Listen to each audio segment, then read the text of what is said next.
Is once again the center of attention on another big shakeup. The White House press secretary claims the entire Pentagon is working against Secretary Pete Hegseth after officials say some employees were leaking information and trying to sabotage the president's agenda.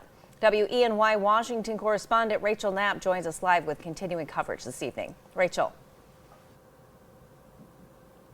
Renata, we know that the Pentagon sent out a memo back in March, at least from the Secretary's Chief of Staff, stating that they were going to be investigating into leaks to the news media. I didn't detail as to what leaks that they were specifically looking into, but a Politico report states that those leaks were referring to sharing military operations plans for the Panama Canal, another carrier being sent over to the Red Sea, Elon Musk's visit, and halting intelligence gathering for Ukraine.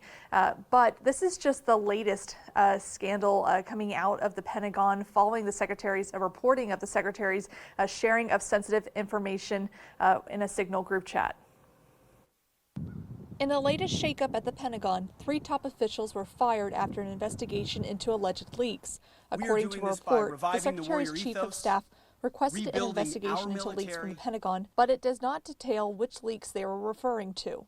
Other reports share a growing distrust and disarray among civil servants and senior military officials at the Pentagon. The White House Press Secretary Caroline Leavitt said on Fox News the entire Pentagon is working against the Defense Secretary Pete Hegseth. They were Pentagon employees who leaked against their boss to news agencies in this room. The 3 members, Senior Advisor Dan Caldwell, the Secretary's Deputy Chief of Staff Darren Selnick, and Colin Carroll, the Chief of Staff to the Deputy Defense Secretary, released a joint statement on X, saying in part they're disappointed by the manner in which our service at the Department of Defense ended.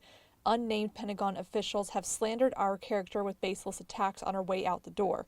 At this time, we still have not been told what exactly we were investigated for, if there is still an active investigation, or if there was even a real investigation of leaks to begin with. The president is defending the secretary and his work. It's just fake news. They just bring up stories. I guess it sounds like disgruntled employees. This is the latest incident to add to the Pentagon's spotlight in the news, following reports the secretary released sensitive information in 2 separate Signal chats. On Monday, the secretary defended his brief term leading one of the most powerful departments. This is what the media does.